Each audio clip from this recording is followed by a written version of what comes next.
આપ જોઈ રહ્યા છો TV9 સમાચારો સાથે હું છું માનસી સોની। વાત અમદાવાદની, જ્યાં કોંગ્રેસ કાર્યાલયની બહાર પથ્થરમારાનો કેસ। આ ઘટનામાં કોંગ્રેસ નેતા પ્રગતિ આહિરને હાઈકોર્ટમાંથી રાહત મળી છે। જી હા, પ્રગતિ આહિરને ગુજરાત હાઈકોર્ટે આપ્યા છે આગોતરા જામીન। પ્રગતિ આહિરે હાઈકોર્ટમાં વિશેષ દાદ માંગતી અરજી કરી હતી। અરજી મંજૂર થઈ ગઈ છે। અગાઉ સેશન્સ કોર્ટે આગોતરા જામીન અરજી ફગાવી હતી, ત્યારબાદ પ્રગતિ આહિરે હાઈકોર્ટમાં આગોતરા જામીન અરજી કરી હતી અને હાઈકોર્ટે આ જામીન અરજીને મંજૂર રાખી છે। 5 ઓગસ્ટના રોજ એલિસબ્રિજ પોલીસ સ્ટેશનમાં હાજર થવા માટે ફરમાન કરવામાં આવ્યું છે।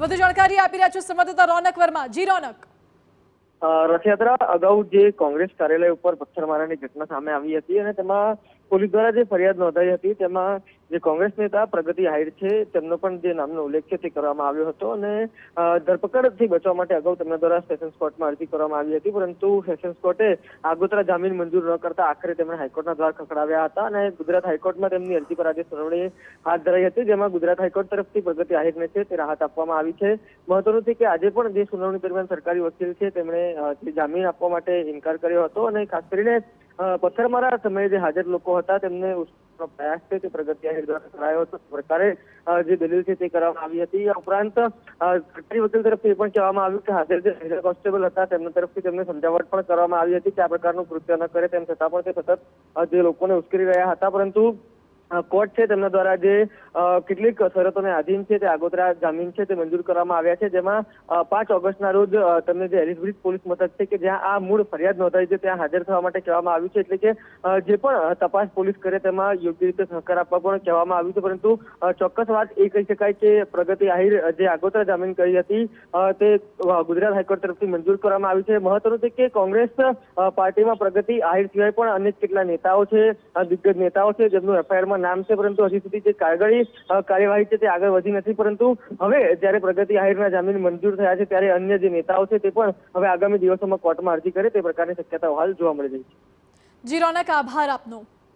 મહત્વનું છે કે કોંગ્રેસ કાર્યાલય બહાર પથ્થરમારાના કેસમાં કોંગ્રેસના વળતા પ્રહારમાં અનેક નેતાઓના નામ સામેલ હતા, એમાંથી પ્રગતિ આહિરનું નામ પણ સામેલ હતું, જેમાં તેમને કોર્ટે હવે રાહત આપી છે।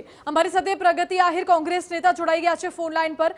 પ્રગતિબેન, હાઈકોર્ટે આપને રાહત આપી છે પથ્થરમારા કેસમાં, આપની પહેલી પ્રતિક્રિયા?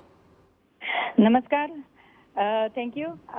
સત્યમેવ જયતે આ જે સૂત્ર છે એ આજે કદાચ સાચું થતું હોય એવું લાગ્યું છે અને મને આપણા ભારત દેશની ન્યાય સંહિતા ઉપર પૂરેપૂરો વિશ્વાસ હતો કે એ ચોક્કસથી સાચું જે છે એ પક્ષમાં નિર્ણય કરશે।